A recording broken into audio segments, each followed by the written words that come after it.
Thanks for being here this morning. Even though we're small in number, we're mighty in spirit. Amen? Amen. That's right.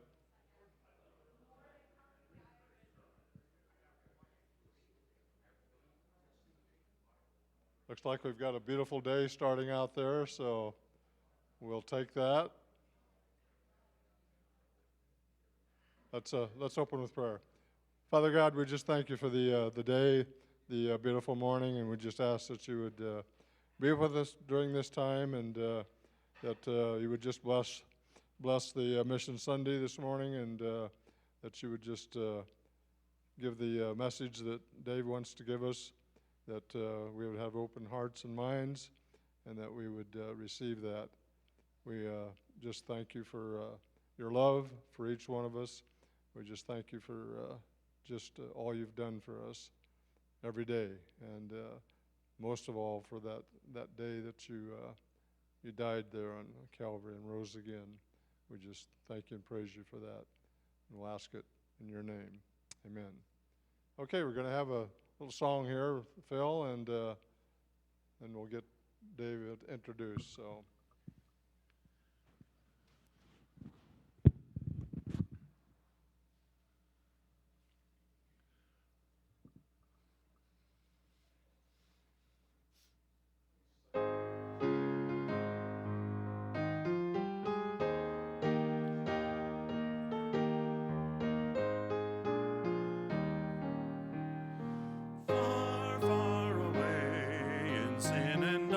Dwelling, millions of souls forever may be lost.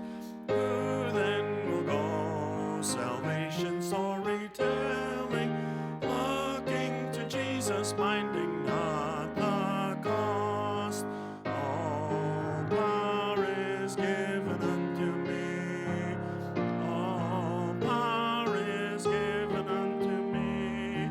Go ye into all the gospel, for lo, I am with you always. See o'er the world wide open doors inviting soldiers of Christ to rise and enter in. Christians awake, your forces all uniting, send forth the gospel, break the chains of sin.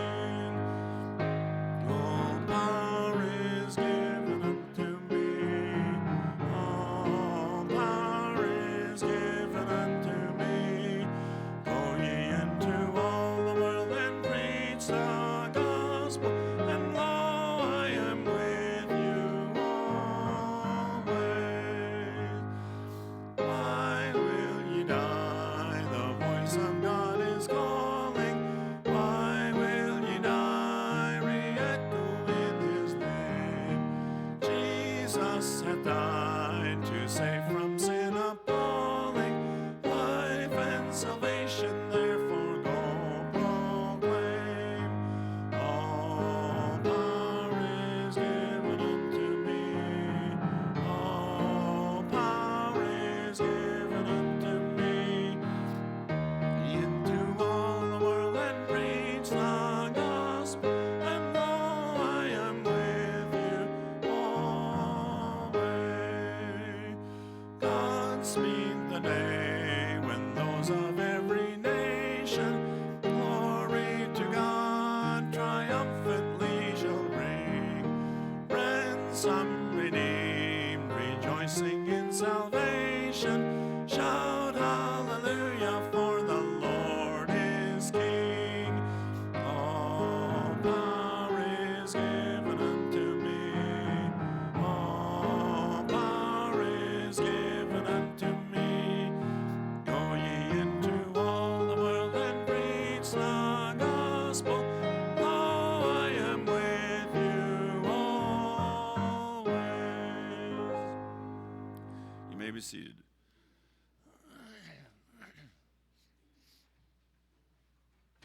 Thank you, Phil. Just plan to stick around if you would, because David's messages are different between this service and the worship service, so don't think that you have to hear the same thing twice. And also stick around for lunch afterwards. We want to invite you to that, so please do that. Anybody here know where Isabel, South Dakota is? Okay, a few. Well, this is where Dave hails from. Our family all calls him David, but you go anywhere else, you say David, who? He goes by Dave. So anyway, this is my son Dave, and he's going to tell us about the ministry up there in South Dakota that he's been involved with. And we just ask that you would keep Stephanie, his wife, in prayer. She's still not doing very well. That COVID thing, the after effects keeps hanging on, and so she's not here today, and Emma is in her place. So we want to invite you on up, Dave, so come on up.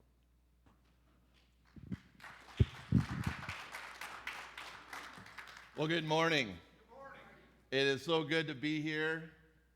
This is the place I grew up, and most of you remember me, and you're like, he's in ministry? Are you kidding me? Well, God does great things, amen? Well, I just want to thank everybody for allowing me to come. This was supposed to happen a year ago, and then COVID decided to rear its ugly head and kind of mess things up. So a year later, a little over a year later, here we are. And so thank you for the missions team and all the love and support that they've given us over the years. They've been supporting us since about 2010, and so it's been a huge opportunity, huge thing for us. Again, I'm Dave Johnston. My wife, Stephanie, as my dad said, she would have loved to have been here, but she had COVID back in October, and she's just dealing with the after effects. We had to put a stent in her heart a couple weeks ago, and so she's just not quite feeling up to par, so she felt like she needed to stay home, which was probably good. So I have Emma and I here today, and got just to kind of give you that. My youngest daughter Emma is a 7th grader in Timberlake High School or middle school, and then I've got Aliyah, who is our oldest, and she's a student at SDSU, and then we have my son, who is about ready to graduate as a senior in high school in about 3 weeks. So a lot going on at the Johnston household. And so a lot of people have asked me, Dave, what in the world are you doing these days? And it's a little confusing. You know, that's like most people understood that we moved to Tennessee several years ago. Just to give you a kind of a background, I started out in youth ministry, and I was in youth ministry for about 17 years in different churches. Actually, I spent a little time in jail as well as a chaplain for youth. And most youth pastors go to jail at some point, but anyway, I was in there as a chaplain, and then I had the opportunity. Dave Park, who writes with Neil Anderson, asked me several years ago if I would consider moving down to Tennessee and joining their team down in Tennessee, teaching with Infusion Ministry about identity and freedom. And so I've had the opportunity to go all over the world and speak and teach people about their identity in Christ and what it means and how to get free from areas of bondage and struggles in their lives. And so that's kind of what we've been doing over the last 10 years or so. And we just moved up to Isabel in August of 2018, and that's where we are now. So just to kind of give you a picture of where we're at now, if you want to go ahead and throw that up on the screen there.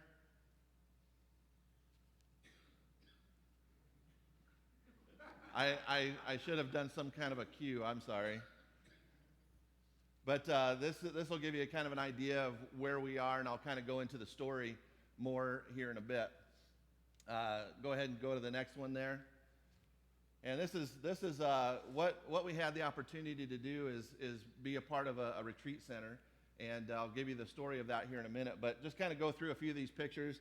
That kind of gives you an idea of the facility, and then the next picture. This is kind of the area surrounding where we're at. Beautiful. We sit up on a river valley and overlook the valley, and it's just gorgeous.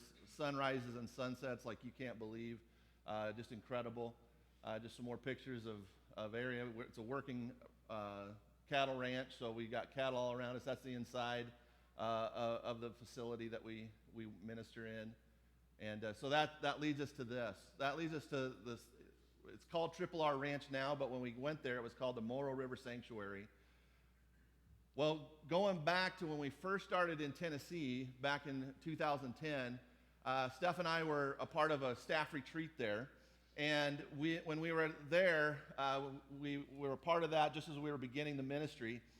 And as we were sitting there, we were getting ready to go into a prayer, and the Grace, who's Dave Park's wife, she said as we were getting ready to pray, she says, "Oh, wait a minute, we need to pray about a retreat center for our ministry because I believe God is calling us to a retreat center." Well, Steph and I were sitting apart from each other at that time, but both of us within our heart were like, that's us, that's me, that's what we're supposed to do. And neither of us knew that. We talked about different camps, and we had some things that were on our heart with that, but never anything of any extent. But as we were sitting that day, we were talking and saying, you know what, this is what we're called to do. And later we were together, and I don't know who brought it up first, but one of us brought it up first and said, hey, when that happened, I just felt something inside that said that's something that we're supposed to be a part of. And the other was like, me too. One of those moments in your marriage, and it's like, woo, we're all excited. And said, well, let's start praying about it. Because you think that when you have that God's going to just fast forward everything, and then boom, everything's going to happen right away, right? That's not the way it works, does it? Well, we prayed for 8 years. And I know a lot of you are like, oh, I've prayed a lot longer than that for other things, but I don't know. I must be impatient or whatever. But that seemed like an eternity for us. But what we began to pray about is, you know what, the ministry we're doing, we're seeing people, we're setting captives free. We're seeing people that are struggling, that are heartbroken, that are dealing with so much in life. We're seeing God lead them to freedom. What if we had a place where they could come, a safe place where they could come and bear their burdens and be open about their struggles, and it's a safe place where they can be loved and cared for while they're hearing the truth of God's word. And what we talk about, what we do up there is we do discipleship counseling. And what I say it's kind of God, life meeting God's word. And so we teach theology. We counsel with theology. And we teach them about the Bible. We teach them about what the Bible says about their identity in Christ, and also how to get free from bondages that we all get ourselves into. Well, we prayed and we prayed and we prayed during this time because we both agreed that this was something that God was calling us to. And the ministry we were doing in Tennessee, we were getting to go all over, doing conferences in Argentina, Panama, different places throughout the United States. I started a ministry called Epic Christian Adventures where we took men up into the Smoky Mountains right where we lived there in Tennessee, and we would camp and we would fish, we would we'd go whitewater rafting, kayaking, all these things while ministering to men, and it was a powerful ministry. We loved it. We loved everything that we did while we were in Tennessee, but we believed that God ultimately was calling us to start a retreat center to do the ministry that we've been doing. When you pray for so long, and there's different things that we tried and different doors that we thought were going to open, and it was like God would just take those doors and just shut them tight. And it got to the point where I was like, man, did we hear wrong? Did we understand this? Did we jump the gun? And every single time, God is so faithful. Even in the times where I struggle with doubt, even in the times that we don't trust him fully, God is so faithful. Every single time when Steph and I would get to the point that maybe we jumped the gun here, somebody would come alongside us and say, hey, Dave and Steph, are you still talking about doing that retreat center? Because, man, I would love to be a part of what you're doing. And it was just like, oh, man. There were different times that we thought this was going to be, and it just never happened. And so we were going along in our ministry happy, and things were going well, but the Lord began to, every time I've moved to something different, it seems like God has brewed within me, stirred within me, just that he's preparing to move on. Kind of what I've been in the 26 plus years of ministry that we've been a part of. I've kind of been the guy that's come in to either start something or restart something. I'm the guy that comes in when a ministry's hurting. God has put me in there for some reason, and he's used me to kind of bring it back up or to start it from scratch, one of the two. And so that's what I had been doing in Tennessee. Loved everything that we were doing. And I remember one time, Steph and I were sitting, we had this opportunity where we had a mountain cabin up in the Smoky Mountains that we got to go, and just some people that loved people in ministry offered it to us and let us go. And so Steph and I were there for our anniversary, and we're sitting and looking at the mountains in front of us. It was just a gorgeous spot. And we're just reflecting and talking about where we were in life and kind of where we were in our marriage and different things. And she said, Dave, do you feel like you've got anything else that God has really not done that you would love to see him do? You see, we'd prayed about this, but I think we just kind of went through a time where we just kind of gave up a little bit. And I told Steph as we sat there looking at this beautiful mountain in front of us, and I said, Steph, I'm doing the things that I love. Steph remembers in college when I said, because Dave Park used to be a speaker at Clydehurst Christian Ranch when we used to go up there when I was in high school.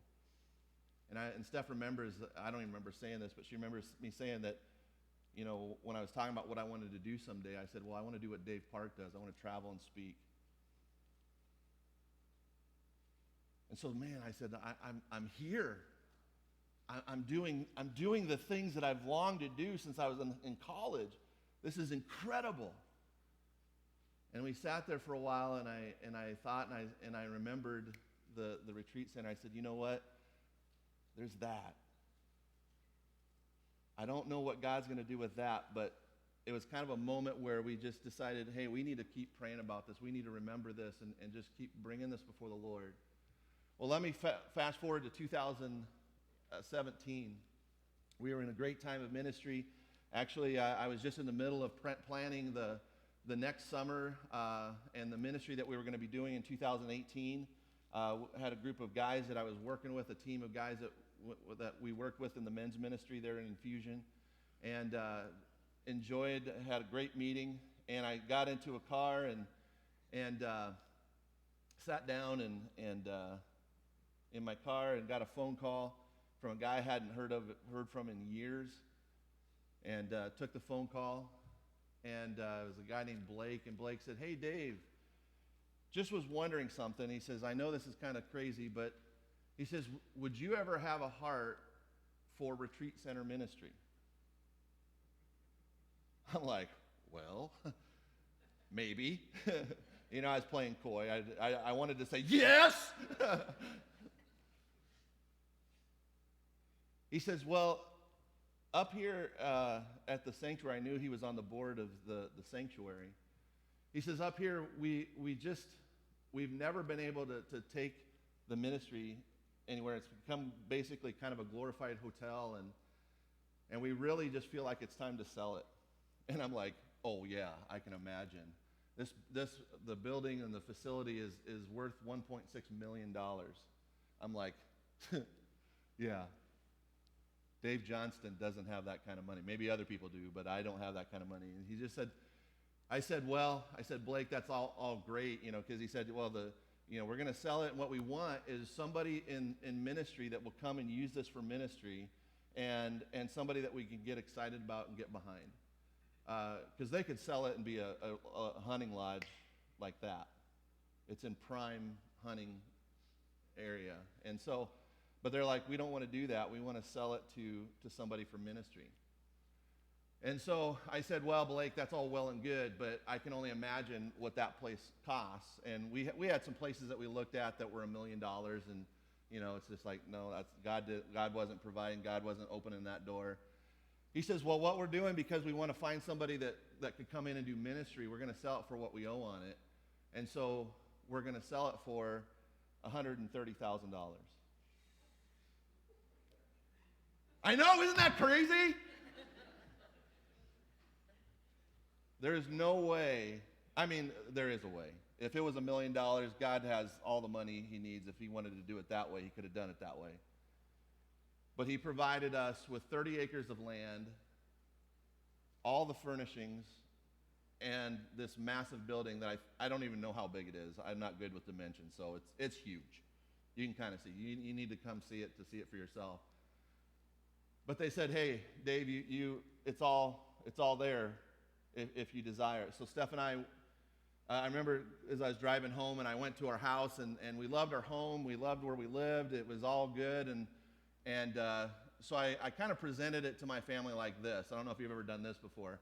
Not that we're ever going to do this, but this is what just happened.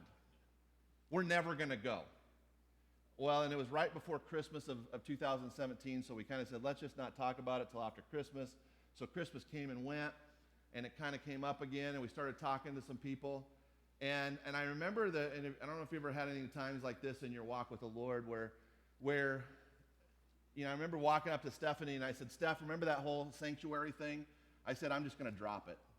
I'm not going to pursue it. It's just too much. It's too big. We love what we're doing here. Let's just forget about it. Because we weren't ever coming back to South Dakota. I mean, I'd spent time in South Dakota. We're like, we're done. We're in Tennessee now. We love where we live. We thought it was going to be there.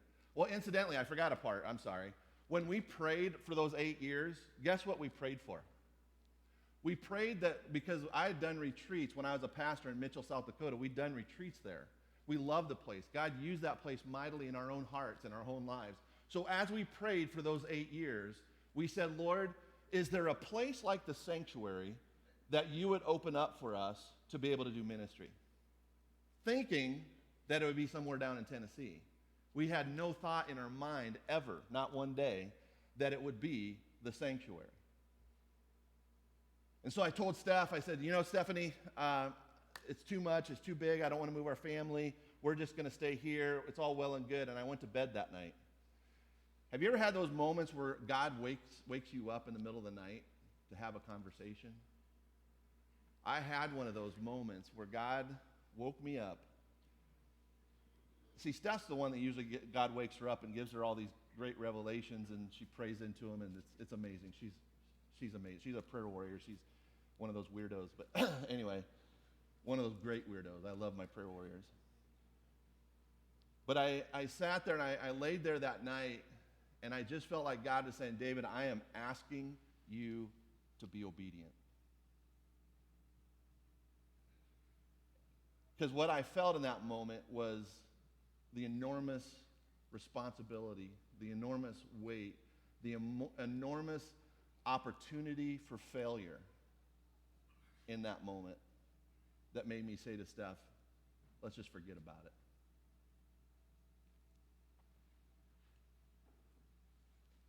And so the Lord just said, David, I'm asking you to be obedient, and I want to bless you, but you must be obedient for me to bless you.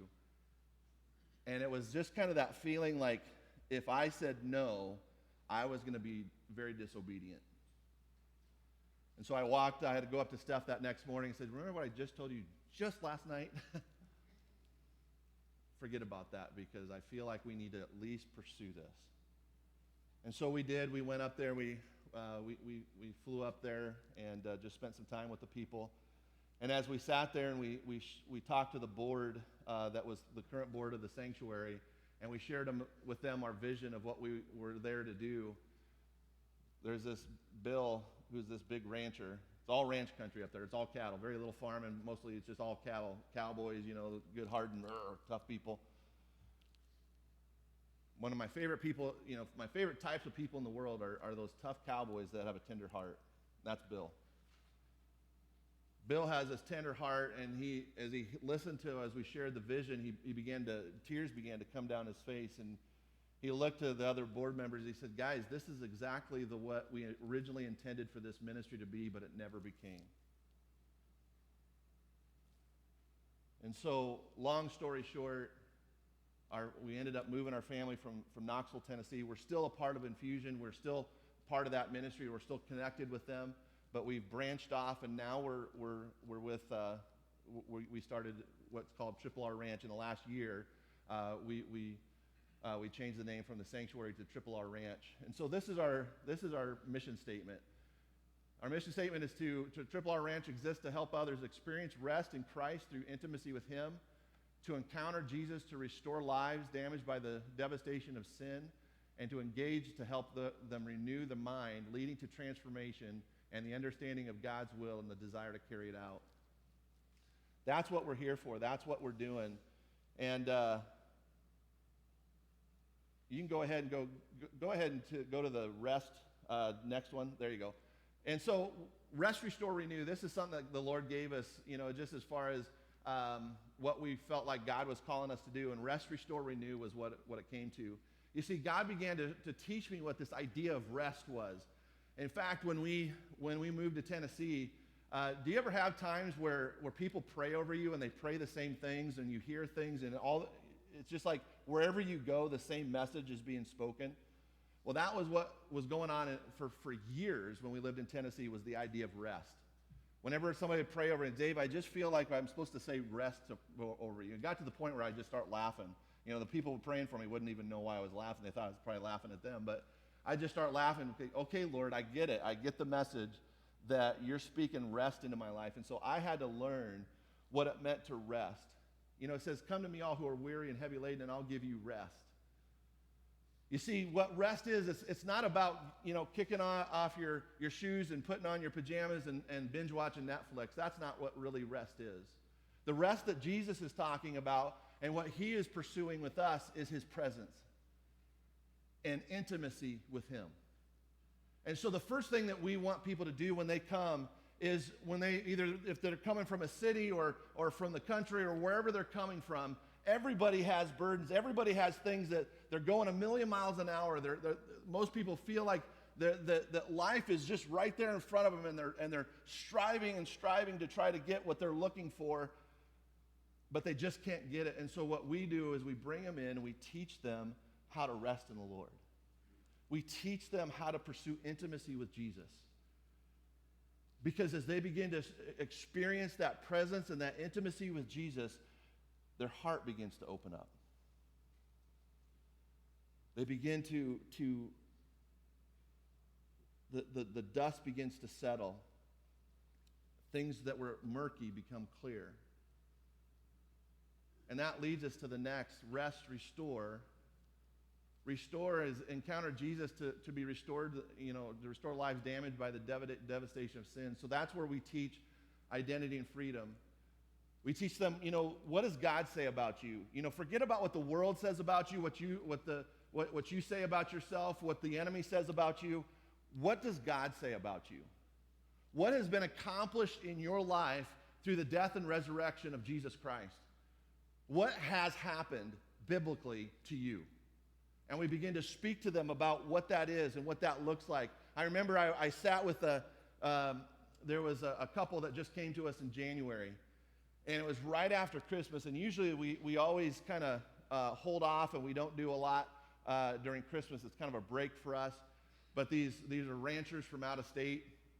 And after talking to them briefly, I realized this is desperate. This is an emergency, and so we need to do something with this and something about this. And so these ranchers, they sold off all their cattle. They sold off not all their cattle, but most of their cattle. They sold off a lot of what they had, and because they were so hurting. Both the husband and wife were suicidal. In fact, when they got there to our place, the wife kept telling Steph, I just want to get in our car. We sit up on a cliff. She said, I want to get in our car, and I just want to drive off that cliff and die. And so we had to make sure the keys were somewhere off in the distance. And I remember, as we began to minister to them, we have a list that we call it the Who Am I list, and it's just a list of scriptures that talk about what God says about us. And she began to read those. And she got into about the first line. After the first line, she just began to weep.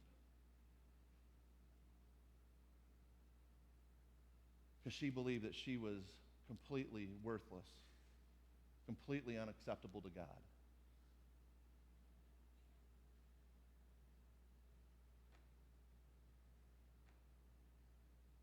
And as Jennifer began to read that, she began to believe for the first time in her life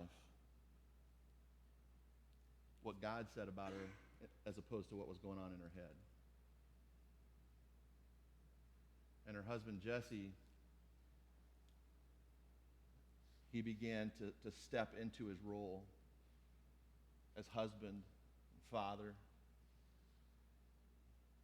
And by the time they left, they were different. And I said to Steph, I said, that's why God brought us here. For that. And I still get to hear from Jesse and Jennifer. And I'm so glad to say that they're doing well. They're growing. They're in a church that the people love them. People are taking care of them. And they ended up actually staying. We don't typically do this, but they ended up staying with us for about 2.5 weeks because they just needed it. But that's why we have this place.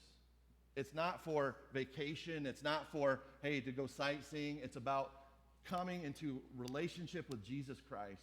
It's coming into intimacy with Him. It's coming and bringing all of our brokenness before Him and having a place where you can go that's quiet, that's away from everything else, where you can get your mind straight again. And if somebody comes and they're open and they say, Jesus, I need healing, I need help, I can almost guarantee you'll find it at the sanctuary or Triple Ranch. That's what God's doing. I was talking to a guy and just a couple weeks ago, and he said, Dave, and I know this sounds like I'm, but I've got to tell you what's going on, right? Guy said, you know what? God brought you and Stephanie to this area. They said, he went on to say that I believe that God is doing some powerful things, and God wants to do even more, and He's doing it largely through you. Now, I don't know, that's maybe too much. What my passion is seeing, because what I believe is this. I believe as our world is going crazy, people around in this area, in the area that we live in here, up in South Dakota, I believe we're, for the most part, God is preparing us to lead the way in some important things in our country. And I'm all about helping and preparing ranchers whom I love to lead the way in leading people to Jesus Christ and discipling them in the fullness of who they are in Christ. You see, soon where we're headed is I'm not going to be doing all the teaching. Stephanie's not going to be all the teaching. We're handing it off to ranchers as they're learning this. I spoke at a Lutheran church, and I'm not a big Lutheran guy. I've never, my wife grew up in a Lutheran church, and nothing wrong with that. I love it. It's great. But I'm usually, Lutheran's a little more formal. I'm not a very formal guy, as you can kind of see. And so I'm like, oh boy, it'll be interesting me going to a Lutheran church. And I went there once, and they asked me back. So I was like, hey, that's always a good sign when they ask you back. So I went back again, and I was talking to the guy that brought me in, and I said, oh, did you bring me in the first time? He says, no, that was this guy. I said, oh, so you didn't want me to come. So I was just teasing, messing with him. And he says, no. He says, actually, after I've heard you the last 2 times and the things that you spoke about, and all I did was teach him about the identity and freedom from this right here. He says, what you're teaching is exactly what people in our area need to hear. And he says, we've got to hear the message that you're teaching. And so that's what we're a part of. That's what we're doing up there. And we want to see God restore lives that are broken, that are hurting. But we don't want to just do it ourselves so people need Dave and Stephanie Johnston. We want we want to give it away so that discipleship begins to take place in our area. I have a lot of people that say, Dave, why do you live in the middle of nowhere? In weather maps, they don't even really acknowledge our area because there's not many people that live where we live. People will say to us, Dave, if anybody in this world, how in the world did you get COVID where you live? There's nobody to get COVID from. Well, obviously there is. But God has led us to this place. And I'll say this, and I'm always careful with this, but it's so true. Some of the most hurting people I've ever met in all the world that I've ever ministered to are the ranchers that I ministered to up there. Because what they've been told is if you're hurting, you shut it up. You close out. You don't share it with anybody. You just hold it in. And because of that, there's broken families. There's broken people. We live on the reservation, the Sioux Tribe reservation up there. And so you got to know not only the ranchers, but the natives. And so suicide is running rampant in our area. You don't even ever hear about it, but it's happening. And God has brought us and called us to be there to help restore those broken lives. And so the last one here is to be renewed. What I believe is that when God begins to change us from the inside out, as it talks about, be transformed by the renewing of your mind, when God begins to transform our lives, something begins to happen. And all of a sudden, what was very murky about where we go next and the steps we take next become very clear. You see, what God in his loving way, he doesn't just tell us where to go and what to, this is where you're going to go, this is what you're going to do. What he desires is, hey, come and be transformed by me renewing your mind. Then you'll know what my will is, my good, pleasing, and perfect will. See, we come to God and we're like, God, tell me what it is. What do you want? Where do you want me to go? What do you want me to do? And God's like, I love you too much to just tell you. I want you to go through the process of allowing me the opportunity to transform you by the renewing of your mind. Especially with Jesse and Jennifer, as they were here and they came in and they were suicidal and they walked out with a mission that they had in just 2 weeks and of seeing what God has for them. And they're doing it. They're living that out, and those things are happening in their lives as we speak.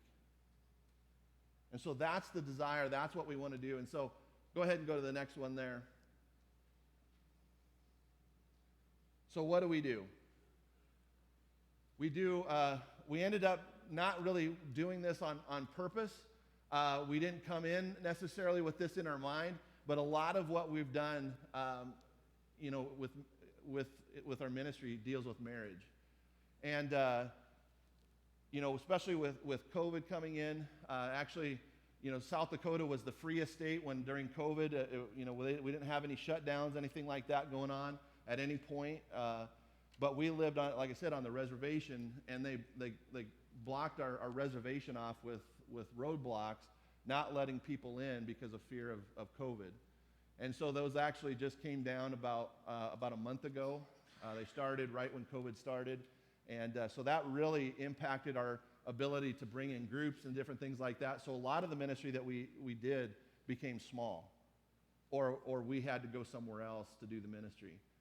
But I'll say this, that the time of COVID was devastating in so many ways.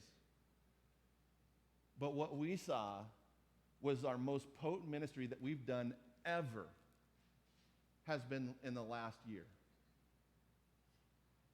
Because I think what COVID has done is it's caused us to get to the point where we're willing to get help. We're willing to be ministered to. And so we got to be a part of that and see that. And so a lot of what we do has to do with marriage. We have a retreat for married couples. We do about 6 to 10 couples called Rustic Romance. And we bring them in. I'll be honest, I hate marriage retreats. They drive me nuts. And so I determined that we were not going to have a retreat like any other. And I'm not saying this to be mean or anything like that. But most retreats that I've been a part of, see, the ladies are frowning at me. The guys are smiling because y'all know what I'm talking about, right? The most retreats are made for the ladies in mind. Well, the retreats that we do are made with both in mind. But we make sure the guys and the ladies have things that are, and it's an incredible place to go and all those things. And so it's called Rustic Romance. We do marriage counseling, so a lot of what we've done in the last several months is marriage counseling, and doing a lot of that right now especially. And then we just do counseling retreats with groups and individuals. We brought in from just a few to a lot that come in to do that. We do men's and women's ministry. I was a men's ministry guy with Infusion. Another thing that we do is prayer gatherings. We've started gathering groups of people together for no other reason than just to pray. God, what do you want to do in our area? What do you want to do in this area where nobody even thinks about, but we believe that, God, you want to pour out your Spirit in our midst, and you want to see life impact and life change. So, God, what do you want to do, and how can we join you in what you're doing? That's why we pray. And so we get together once a month, and we've started bringing people together to pray together. We do missions teams. We have, here in a month, we've got a missions team coming from Iowa to do missions on the reservation, and so we host them. We minister to them as we have. Native American ministry. We do some of that on the inside. In the last year, we haven't been able to do really any of that because natives just weren't allowed to even really move around much. There was a lot of restrictions where we were, so that kind of has been put on hold. But one of the things that we do is we like to go to Rosebud Reservation, and they have a prison on the Rosebud Reservation. And so we've gone there and done ministry there with the native men and women that are in prison. They're incarcerated there. Like I said, I've done prison ministry before, so it's fun to go back and do that and minister to those folks. And so we do a little bit of that. I can share a little bit more about that later. And then we do identity and freedom trainings. The first time that we came, when we were there for a little bit, we did a training, and we had about 70 people in our facility.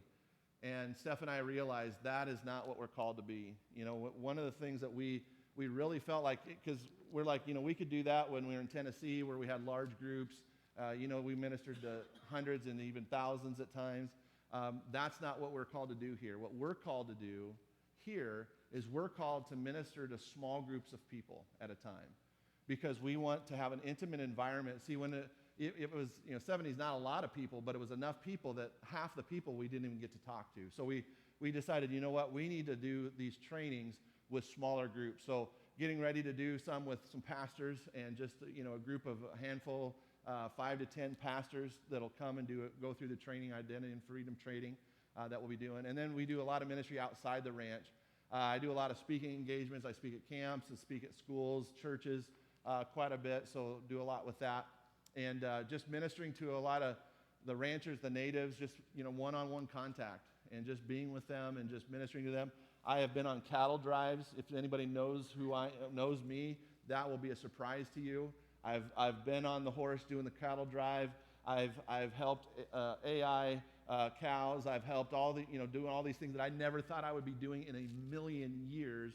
Now I'm doing it for the sake of my love to minister to these ranchers. Let me tell you about Jeff. Jeff's a rancher. When I came, Jeff, just, if there's anybody that just feels like he just failed throughout his life, Jeff was it.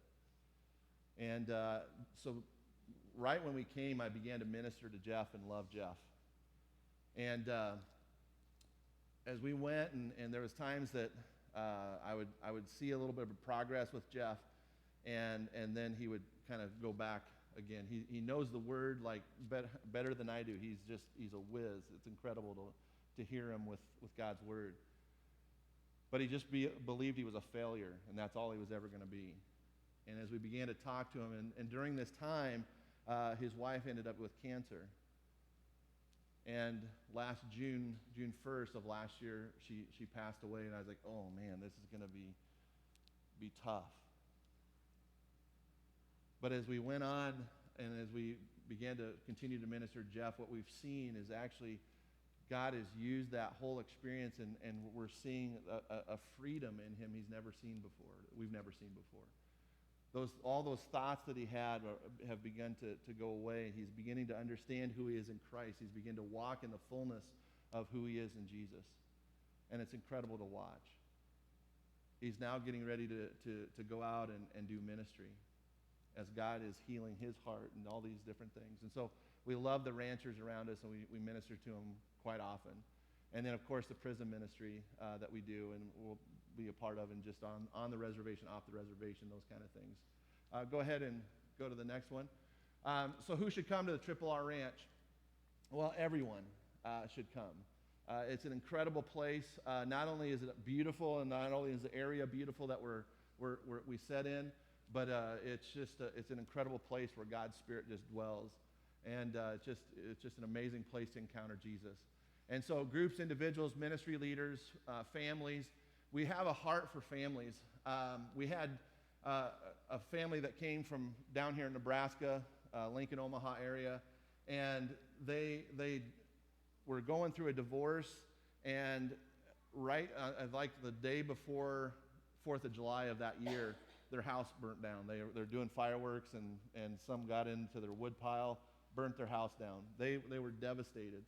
One of the things that we have around is we have horses, and we utilize horses and different things in the ministry as well. And so one of the things that they just came, and they were hurting. It was the wife, and I think they had 4 or 5 daughters with them, and they just came just to heal, and they were struggling. So we were speaking into the kids' life, but especially the mom's life, and ministering to her. And I remember there was a point where they were like, can we brush your horses and maybe give them a bath? And I'm like, well, yeah. In my mind, I'm like, well, that saves me from doing it, so yes, amen, right? So she just sat there for an hour brushing. Our horses were like, oh, this is wonderful, right? They loved it. But she came back, and she had the brush, and she said, that's exactly what I needed. And that did something in her that allowed us to begin to open her heart, and we began to be able to minister to her in a way that we hadn't been able to before. And when they left, what I love is when I see people come in and they leave different than from when they came in through the doors.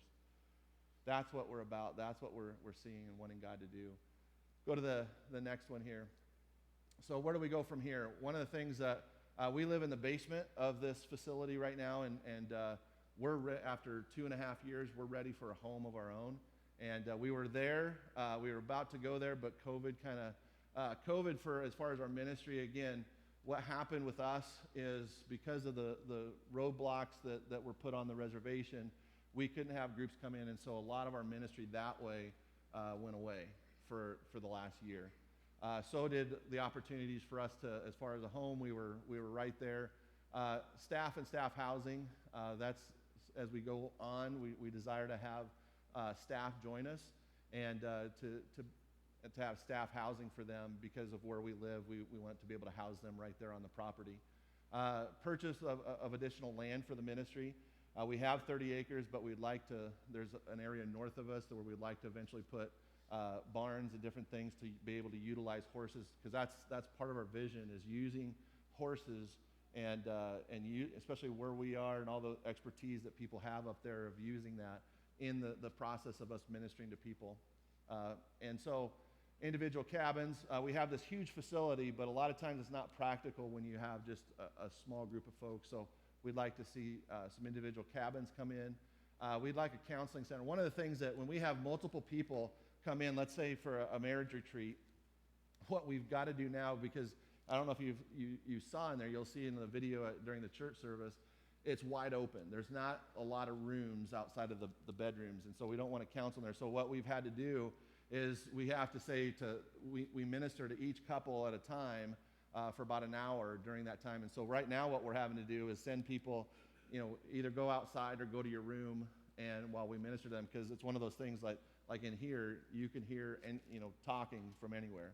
And so we desire to have a counseling center, some offices to be able to office people and do that. And then, of course, the horse barn corrals, just for the ability and the opportunity to minister to people using those things. And so how can you help? Go ahead and go to that. The biggest thing, and I know missionaries come up here and we say this to you, that we need your prayer. But I don't know any of them that are just saying that. Our biggest need is if you will pray for us. because we are in a spiritually potent area. The enemy does not want us to be where we're at.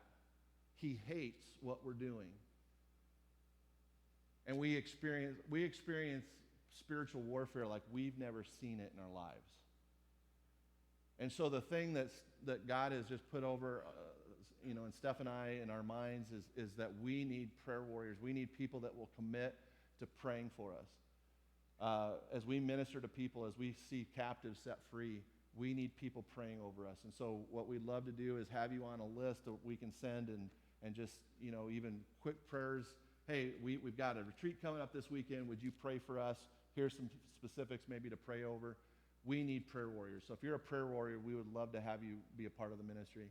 We'd love for you to go to our websites at infusionnow.org and rranchministries.org.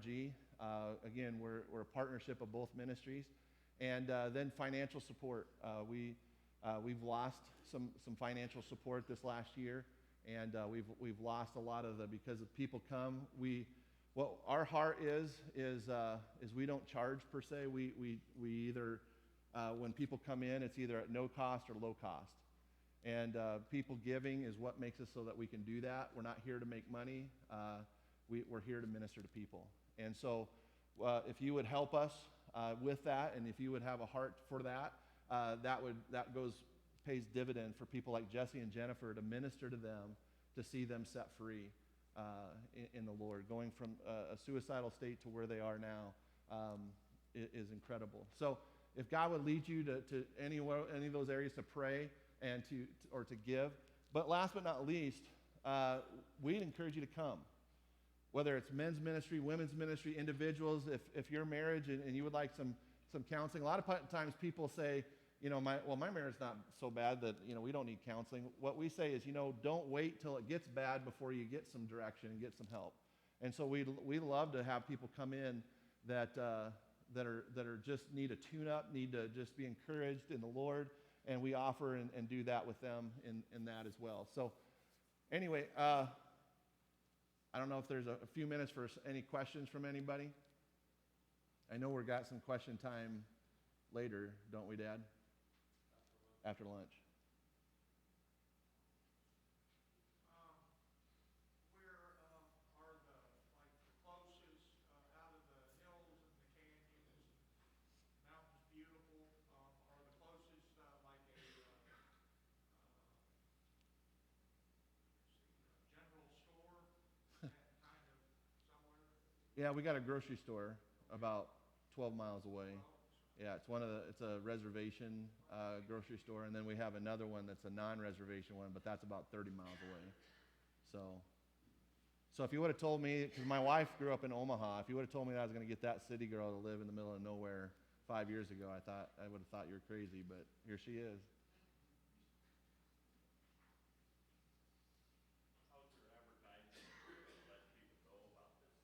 Well, we're just doing that now. We're actually, since we changed the name, and we're developing those things right now. But right now, it's just word of mouth. And we've been so busy, we haven't, since we had COVID, most weekends we've been busy, and weeks we've been busy. And so we've been in the busiest time of our lives. We haven't even had a chance to begin to really promote it. And so a lot of it's just word of mouth, people saying, hey, you need to go up here. And so our desire is to begin to do some of that. So we've done some Facebook stuff and different things like that. But we're developing that right now, and just logos and different things to be able to be more effective in reaching out. But where I guess because we do rent out, or not rent out, we do let people come in and use, so a church will come in and use the facility, and so that happens a lot more now in the spring. But anyway, yeah, it's something that we're working toward, but we've been so busy lately, we just haven't even needed that as far as. I should ask before, are natural resources like the caves and the pure spring water inside and stuff like that, and the waterfall? No, that'd be further west. That'd be closer to the hills. We're a little ways from the hills, so yep. Do you have a local church that provides some core assistance for you? We have a board. But we're a part of a church in Isabel, and they've kind of become our home church and group of people that we dearly love. It's a small church. We went from a church in Tennessee of about 3,000 to a church of 30, but they do a great job of just because as we go around and we speak, it's nice to come back home to our folks, and they do. In fact, a group of those ladies, just because Steph's not feeling well, we've got a group coming up, and so they came and cleaned, and just when we were down with being ill, they come in and take care of us, and they've been absolutely wonderful for us. But yeah, we also have a board that helps us and takes care of us, and we also have a cattle program, and so we've got guys that are a part of the cattle program, and the cattle program. I'm glad I forgot to mention that. And there's brochures. If you're a rancher, one of the things that we have is to help make this low cost, no cost for people to be able to come in. What we do is we utilize cattle, and so either one, donating a cow, or if you'd be willing to take one of our cows, and basically what it is somebody donates a cow, and we have it for whatever 5, 6, 7, 8 years, and we sell off the calf every year, and that provides income to the ministry. And so our desire is to have about 50 cows, and to help us, because then if we could have the ministry of the building paid for, then because Steph and I raise support as well on top of that. And so the cows, the whole intent of that is to be able to support the ministry side of things, and so making sure that we can keep that going. And so there's brochures out there if you'd like to know more about the cattle program and how you can help utilizing cattle. Would love to talk to you about that as well. Solar panels for the electric and the sun? We should, as much sun as we get out there and wind, but we should actually have wind turbines or something. But no, we're connected. We have a well, and but we're connected to county stuff there. So, anything else? Yes, sir. How many couples do you work with at a time? Well, How long roughly do you stay? Well, usually we get people for about a weekend. My wife is actually, we've been praying that God would free her up. She works from home for Allstate, and Allstate just sold off a whole chunk of their business, which impacted my wife's job. So she's actually losing her job. But we've been praying that God would free her up so she could go full time with us, because our heart is that we need to do that, because right now she's working all 5 days a week, and then she's doing these retreats and then going back to work, and it's a lot for her. And so then we could also do retreats in the middle of the week. So to answer your question, we do from a couple, one couple, to, I never like to go above 20 people, and so what would that be, about 10 couples?